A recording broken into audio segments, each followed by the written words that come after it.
안녕하세요. 오늘도 이렇게 새벽에 깨워주신 하나님께 감사드리며 윤기섭 장로님의 기도로 새벽 기도회를 시작하겠습니다. 하늘에 계시는 거룩하신 아버지시여, 저희를 또 아침 일찍 일어나게 하시고 또 말씀 앞에 모여 있게 하시니 감사를 드립니다. 저희가 하루하루 생활할 때 하나님께서 주시는 성령님의 은혜로 인하여 충만함을 얻고 늘 사단과의 투쟁에서 승리할 수 있는 저희가 되게 도와주옵소서. 아, 또 오늘도 귀한 또 종교개혁자들의 또 생애를 또 공부할 것입니다. 또 저에게도 종교개혁을 하여 더욱더 밝은 진리 가운데 살 수 있도록 또 기쁨에 또 생활할 수 있도록 하늘을 소망할 수 있도록 힘을 주시옵기를 예수님의 이름으로 간절히 기도드립니다. 아멘. 네, 감사합니다. 네, 오늘은 각시대의 대쟁투 13장 네덜란드와 스칸디나비아의 개혁 사업에 대하여 역사를 살펴보겠습니다. 네, 네덜란드에서의 개혁운동의 서광 같이 보겠습니다. 네덜란드에서는 매우 초기부터 법왕의 학정에 대하여 단호한 항의를 하였습니다. 루터의 시대 700년 전에 감독 두 사람이 로마에 사절로 파견되어 법왕처의 내용을 알게 되자 그들은 두려움 없이 다음과 같이 로마 법왕을 규탄하였습니다. 하나님께서는 교회를 당신의 왕후와 배우자로 삼으시고 교회의 가족을 위하여 존귀하고 영원한 것을 갖추어 주시되 쇠하지 않고 썩지 않는 재능과 함께 영원한 면류관과 호를 주시었다. 그런데 그대는 도둑과 같이 그대에게 유익이 되는 것은 모두 뺏었다. 그대는 스스로 하나님이라 하여 성전에 좌정하고 양의 목자가 되는 대신에 이리가 되었다. 그대는 최고 감독인 것처럼 우리에게 확신을 주고자 하나 실상은 폭군과 같이 행동한다. 그대 스스로가 말하는 바와 같이 그대는 종의 종이 되어야 마땅한데 도리어 주의 주가 되고자 애쓰고 있다. 그대는 하나님의 명령을 멸시하고 있다. 온 세상에 흩어져 있는 모든 교회의 설립자는 성령이시다. 우리가 시민으로 속한 하나님의 도성은 하늘의 전역이 다 포함되어 있다. 그리고 그것은 거룩한 선지자들이 바벨론이라고 부른 도성, 곧 자기를 하나님의 도성인 것처럼 나타내고 자기로 말미암아 천국을 얻는다고 그 지혜가 영원한 것이라고 자랑하였을 뿐만 아니라 아무런 이유도 없이 거기에는 오류도 없고 과오도 있을 수 없다고 주장하는 그 바벨론보다 훨씬 더 위대한 도성이다. 각 시대를 통하여 사람들이 일어나고 그와 같은 항의를 제기하였습니다. 각 지방으로 돌아다니면서 여러 가지 이름으로 알려진 그 초기의 교사들은 와일덴스인의 특징을 발휘하였고 어디에나 전파되어 있던 복음의 지식을 네덜란드에도 보급시켰습니다. 그들의 교훈은 매우 신속히 확산되었습니다. 또 그들은 와일덴스인이 번역한 성경을 네덜란드어의 시로 번역하였습니다. 이렇게 카톨릭을 성경 원래 그 공식 명칭은 로만 카톨릭이거든요. 그러니까 로마 카톨릭 외에 다른 나라에도 다 이렇게 하나님의 교회가 있었습니다. 근데 이 로만 카톨릭이 정치적인 색채를 얻어오면서 그 세력을 점점 확장해서 더 이렇게 권세를 입고 나중에 하나님의 자리까지 정말 모든 권력과 영예와 그 모든 것을 얻으려고 이렇게 모든 수단과 방법을 가리지 않은 것을 볼 수 있습니다. 그래서 이 로마 네덜란드에 있던 감독들은 더 하나님 뜻대로 했던 것 같아요. 그래서 그 감독이 저 로마에 있는 정말 세력이 점점 강해지는 로마에서는 어떻게 하나 하고서 로마로 파송했는데 그들이 그 로마의 실상을 보고 돌아와서 이건 아니다 하면서 이렇게 항의를 한 거죠. 그러니까 루터보다 더 먼저 이런 항의를 했던 것입니다. 그리고 그들은 이 성경은 매우 큰 유익을 주는 것이다. 거기에는 농담과 우화와 거짓과 천박한 말 등은 전혀 없고 다만 진리의 말씀만 있다. 물론 겉으로 보면 거기에 알기 어려운 것들도 있으나 선하고 거룩한 그 골자와 아름다움은 쉽게 발견될 것이다 라고 말하였습니다. 옛날의 신앙의 친구들은 12세기에 이렇게 기록하였던 것입니다. 이제 로마교회 박해가 시작되었습니다. 그러나 화형과 고문이 되풀이되는 중에서 신자의 수는 계속해서 증가되었습니다. 그리고 신앙에 있어서는 오직 성경만이 그릇됨이 없는 권위를 가지고 있다는 것과 사람은 믿도록 강요받아서는 안 되며 복음 전도로 얻어야 한다고 확고하게 주장되었습니다. 이 신앙의 자유는 하나님께서 창조 때부터 사람에게 주신 것입니다. 사람뿐만 아니라 누구에게도 줬어요? 사탄에게도 줬죠. 천사들에게도. 그래서 그 사탄이 그 신앙의 자유를 잘못 활용하여서 하나님을 대적하였던 거고 죄가 시작되었습니다. 그래서 하나님은 모든 사람이 구원 얻기를 원하지만 그래서 우리를 대신하여 생명까지 주셨지만 그것을 강제로 하진 않습니다. 그래서 이렇게 시간이 오래 걸리는 거예요. 만약에 강제로 했을 것 같으면 아예 우리에게 신앙의 자유도 주지 않았고 또 혹시 잘못됐다 할지라도 그냥 강압적으로 너 이렇게 하면 죽는데도 이렇게 할 거야 하면서 우리를 강압적으로 하기 때문에 어떻게 해요? 이렇게 시간 오래 안 걸리겠죠. 그러나 신앙의 자유는 하나님께서도 우리에게 자유를 주셨기 때문에 우리가 스스로 돌이킬 수 있는 시간을 주시기 때문에 각자에게. 그래서 시간이 이렇게 벌써 창조 후에 타락 후에 시간이 거의 6,000년의 세월이 흐른 것을 볼 수 있습니다. 개혁의 선구자 메노 시몬스에 대하여 함께 살펴보겠습니다. 루터의 가르침은 네덜란드에서 뭐예요? 잘 자랄 수 있는 땅을 발견하였습니다. 그리하여 거기서 열성 있고 충성된 사람들이 복음을 선포하기 위하여 일어났습니다. 네덜란드의 한 지방에서 메노 시몬스가 일어났습니다. 그는 원래 로마 천주교의 교육을 받고 신부로 임명받은 사람이었으므로 성경에 대하여는 전혀 무지할 뿐만 아니라 이단에 미혹될까 두려워서 그것을 읽어볼 마음조차 갖지 않았습니다. 왜냐하면 천주교에서는 교회의 명령만 그들이 읽기를 원했고 이 성경을 읽으면은 그들의 잘못이 탄로날까 봐 성경 금지령을 내렸기 때문입니다. 그래서 이 메노 시몬스도 어떻게 해요? 그 교육을 받고 신부로 임명받았기 때문에 오히려 성경에 대해서는 아예 읽지 않았다는 것입니다. 오히려 이단이 미혹될까 봐. 그러므로 화채설의 교리에 대해서 의혹이 생겼을 때 화채설은 뭐예요? 미사를 드릴 때 이 신부가 이는 너희를 위하여 찢겨진 내 몸이요 하면서 그 거룩한 그 떡을 나눠주잖아요. 그러면서 그렇게 얘기를 해요. 그런데 이렇게 나눠주게 되면은 그 선포와 동시에 그것이 그리스도의 진짜 몸으로 바뀐다는 거예요. 그리고 또 무엇도 얘기하냐면은 그 포도즙을 줄 때, 다른 사람은 포도주라고 하죠. 포도주를 줄 때 이것은 너희를 위하여 흘린 나의 피다라고 얘기했을 때 그것이 진짜 그리스도의 피로 바뀐다는 얘기입니다. 그래서 이 메노시몬스가 이 화채설에 대한 교리에 대해서 어떻게 이것이 진짜 그리스도의 피와 그리스도의 몸이 될 수 있지라고 의혹이 생겼다는 거예요. 그래서 그는 그것을 사탄의 유혹이라 하여 기도를 하고 고백을 함으로써 그 문제에서 놓여나고자 노력하였습니다. 그러나 그것은 헛수고에 불과했습니다. 그러므로 그는 방탕한 데 빠져서 양심의 소리를 소멸하려고 하였으나 그것도 또한 헛수고에 불과하였습니다. 얼마 후에 그는 신약 성경을 연구하게 되고 루터의 저서를 읽음으로 개혁파의 신앙을 받아들이게 되었습니다.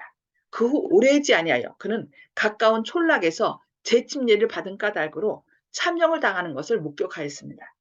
그것이 동기가 되어 그는 유아 세례에 대하여 또 성경을 연구하게 되었습니다.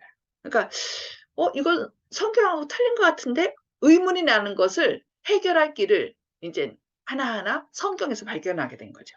그는 성경에서 유아 세례에 대한 증거를 전혀 찾을 수 없었습니다. 그와 반면에 그는 어디에나 침례를 받는 조건으로 회개와 믿음이 요구되고 있다는 것을 깨달았습니다.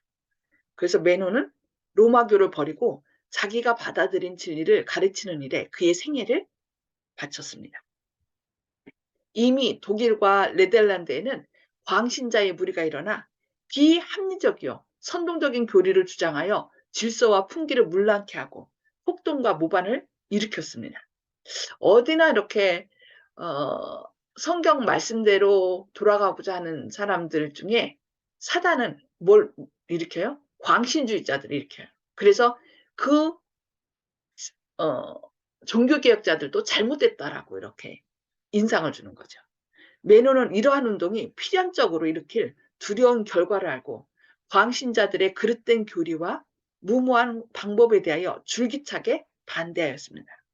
그런데 이러한 광신자들에게 미혹되었다가 후에 그 유해한 교리를 버린 사람들도 많았고, 또한 옛날의 그리스도인 곧 와일den스인들의 교훈의 열매들도 여전히 많이 남아 있었습니다. 매너는 그러한 사람들을 대상으로 매우 열렬하게 일한 결과 성공을 거두었습니다. 그는 부인과 자녀들을 데리고 25년간 여행을 하였습니다. 그동안에 그는 심한 고난과 빈궁을 참고 견디었으며 때로는 생명의 위협을 당하기도 하였습니다.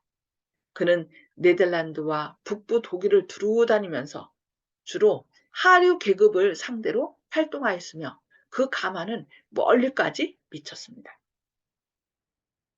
제한된 교육밖에 받지 않았으나 선천적으로 웅변적이었던 그는 불굴의 성실성과 겸손한 정신과 친절한 태도와 진실하고 열렬한 믿음을 가진 사람이었으며 자기의 교훈을 자신의 생활로서 실증하였습니다. 그러므로 그는 사람들의 신임을 얻었습니다. 그를 따르는 사람들은 각 곳으로 쫓겨나서 압박을 받았습니다. 그들은 문스터인이라는 광신자들의 무리와 동일하게 취급되어 크게 어려움을 당하였습니다. 그러나 많은 사람이 그의 활동으로 말미암아 회개하였습니다. 개혁자들이 당한 환란에 대하여 살펴보겠습니다. 네덜란드처럼 개신교의 교리를 일반적으로 받아들인 곳은 아무데도 없었습니다. 또 이곳처럼 개신교를 신봉하는 사람들이 무서운 박해를 당한 나라도 드뭅니다. 독일에서는 칼 5세가 개혁주의를 금지하고 그것을 믿는 사람들을 처형시키고자 하였으나 제후들이 그의 확정을 막았습니다. 네덜란드에서는 그의 권력이 더욱 컸으며 박해의 명령이 신속히 뒤를 이어 바래졌습니다. 성경을 읽는 것, 그 말씀을 듣거나 전하는 것, 심지어 그것에 대하여 말을 하는 것까지도 화형에 처할 만한 죄라고 하였습니다. 은밀히 하나님께 기도하는 것. 그러니까 기도는 누구에게만 하는 거예요? 하나님께 하지 말고 그들은 고해성사를 신부에게 하라는 거예요. 고해성사를 하면은 자기의 모든 죄를 다 고백하잖아요. 그러니까 그들은 신부들은 그것을 빌미로 그 사람을 어떻게 하는 거예요? 이제 네가 이런 잘못했으니까 너 내 말 안 들으면은 그러면서 그들을 계속 압박하는 것입니다. 우상에게 절을 하지 않는 것. 천주교 가면 뭐가 있어요? 예수상, 성모 마리아상, 뭐 성 누구누구, 성 베드로 누구누구 하면서 상들이 많죠. 우상들이 많죠. 그러니까 그들에게 가서 이렇게 절해야 되는데 절을 하지 않는 것. 또는 시편을 노래하는 것도 사형에 해당된다고 하였습니다. 자기의 잘못을 버리기로 맹세한 자들도 정죄의 선고를 받았습니다. 성경에 기록된 대로 따르는 사람들은 모두 다 뭐라는 거예요? 죄인이라고, 이단이라고 하였던 것입니다. 너무 안타까운 상황들이죠. 그리하여 남자들인 경우는 검으로 죽이고 여자들인 경우는 산채로 매장하여 죽였습니다. 이 2차 세계대전 때 독일이 유대인들에게 한 것보다 더 가혹한 일들을 한 것을 볼 수 있습니다.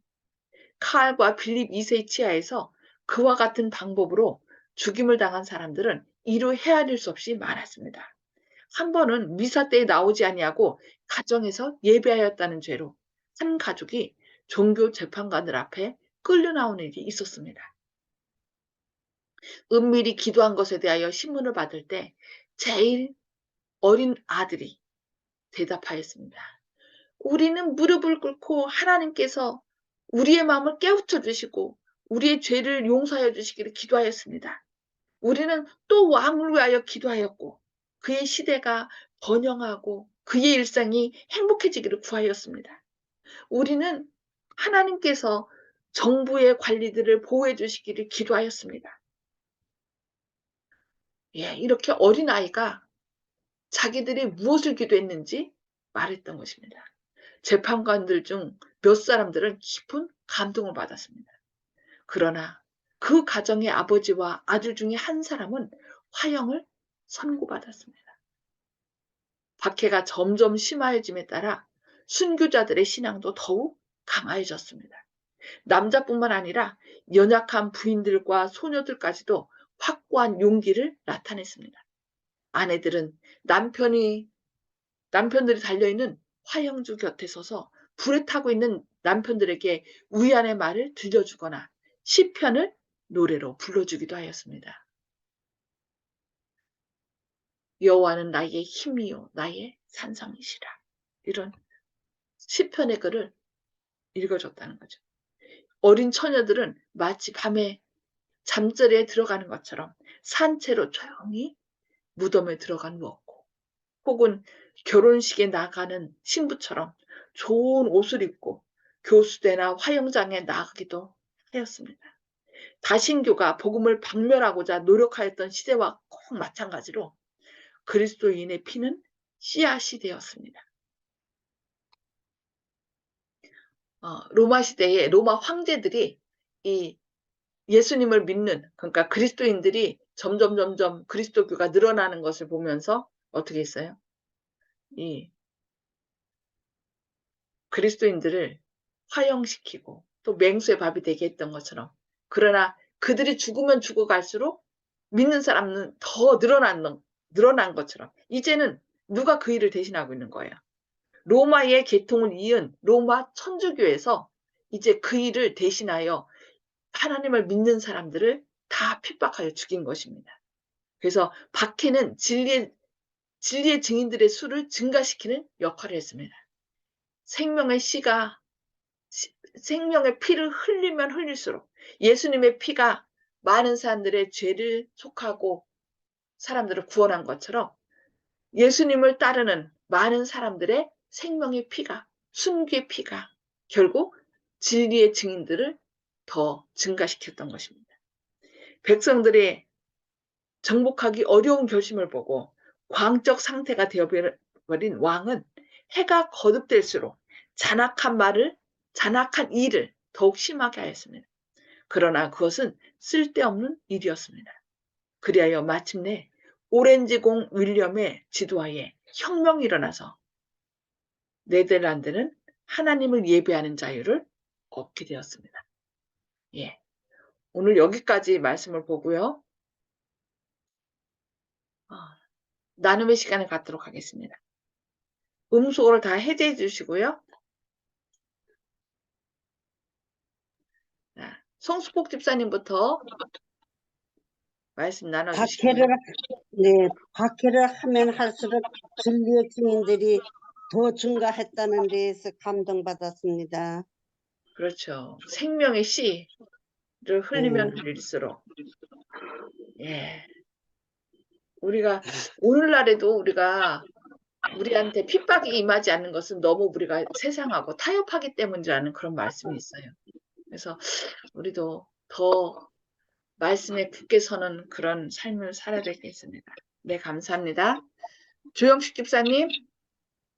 예, 우리가 신앙의 자유 속에 살고 있지만은 핍박의 시대는 항상 역사적으로 되풀이됐기 때문에 우리도 이제는 그 다가올 핍박의 시대에 준비해야 된다는 매 순간 그 생각을 하고 있어야 되겠다 이 생각을 하고 있으면서 또 생각드는 것이 핍박을 이길 때 우리가 어떻게 이길 것인가 억지로 하기 싫은 거를 억지로 견디는 것이 아니라 즐거운 마음으로 고난을 갖다가 즐기는 마음.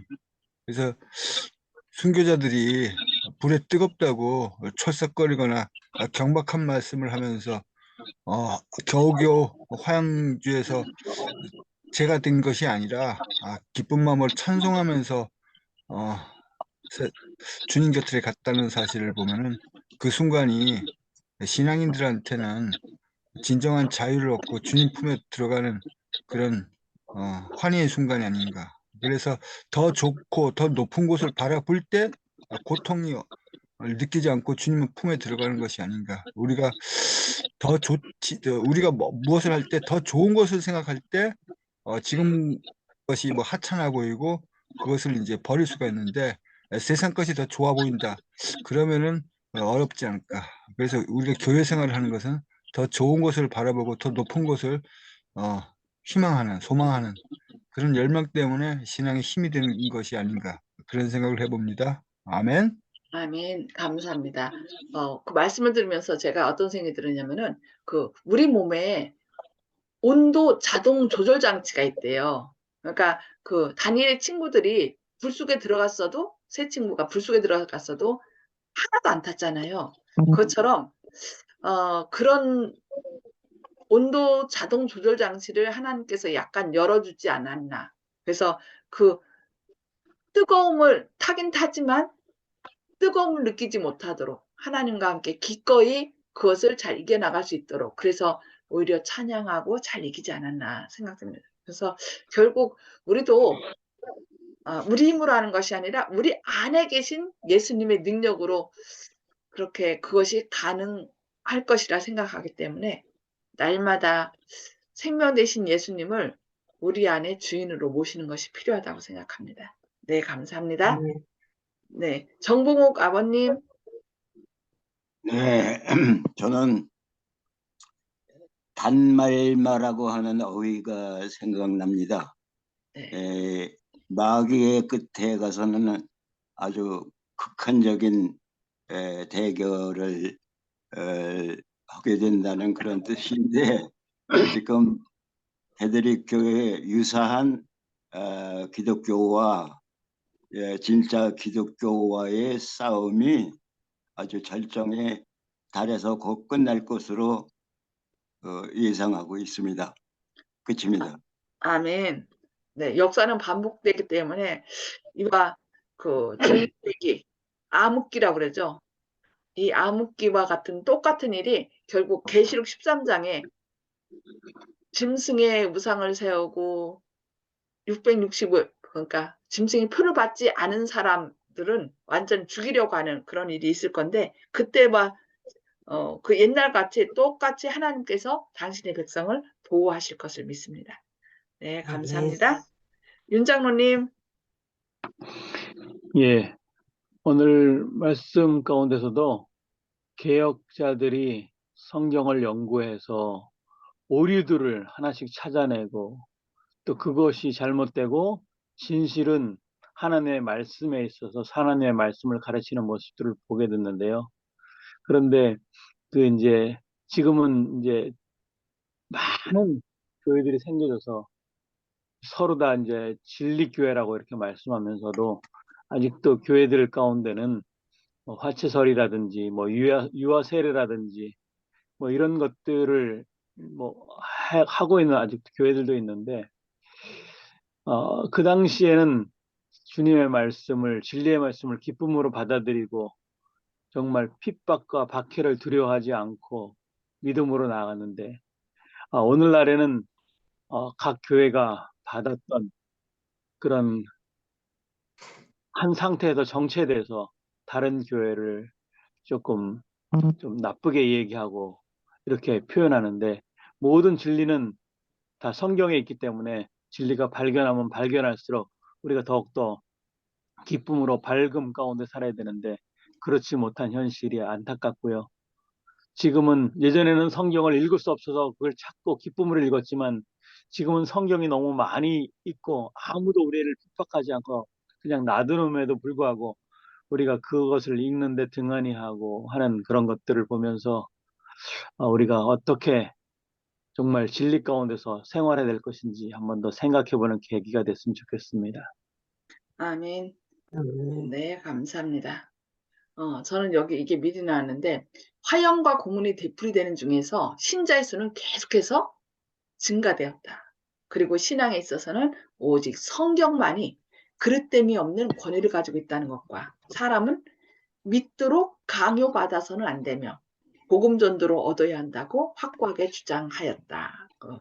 이 개혁자들이 이렇게 증거한 것을 볼 수 있는데 사람을 변화시키는 것은 사랑만이래요. 사랑. 강요가 아니라. 너 이렇게 하면은 너 뭐 안 줄 거야. 너 구원 못 받아. 뭐 지옥 갈 거야. 이런 강압이 아니라 어떻게 해요? 온전히 예수님께서 우리에게 베푸신 그 사랑을 나눠줄 때 그 마음이 감동되고 변화된다는 것입니다. 그래서 우리도 주님께서 우리에게 베풀어 주신 그 놀라운 사랑을 오늘 또 우리 주변에 있는 사람들에게 펼침으로 그들에게도 하나님의 놀라운 사랑이 함께해서 그들도 함께 구원함에 이르는 놀라운 구원의 역사가 일어나기를 기도합니다. 함께 기도하고 마치도록 하겠습니다. 하늘에 계셔서 저희를 사랑하신 아버지, 오늘도 이렇게 새벽을 깨워주시고 또 믿음의 노독들의 삶을 통하여 저희가 배워야 할 것들을 말씀해 주시니 감사합니다. 이 진리의 말씀을 따르는 것이 때로는 목숨을 내놓고 환난과 핍박이 함께하는 너무나 어려운 길이었지만 주님께서 그들과 함께함으로 그들이 기쁨으로 그 길을 따라가게 한 것 인하여 감사드립니다. 주님, 저희도 주님께서 늘 저희 안에 계셔서 저희를 생명길로 인도하여 주시고 또 내가 믿는다고 해서 나의 믿는 것이 옳다고 해서 다른 사람들을 강요하는 어리석음을 범치 않게 하여 주시옵소서. 사람은 또 온전히 사랑으로만 변화된다고 했사오니 주님께서 저희에게 베풀어 주신 그 놀라운 사랑과 은혜를 다른 사람들에게 펼치는 저희들이 되어서 그들도 함께 하늘을 향하여 한 걸음 한 걸음 나아가는 축복된 주님의 자녀들이 될 수 있도록 오늘도 성령으로 역사하여 주시옵소서. 주님의 크신 사랑이 늘 저희와 함께 하시고 말씀 위에 굳게 설 수 있도록 늘 저희를 깨우쳐 주실 것을 인하여 감사드리오며 예수님의 이름으로 간절히 기도합니다. 아멘. 아멘. 네, 감사합니다. 오늘도 말씀으로 승리하는 저와 여러분 되시기를 기도합니다. 승리하십시오.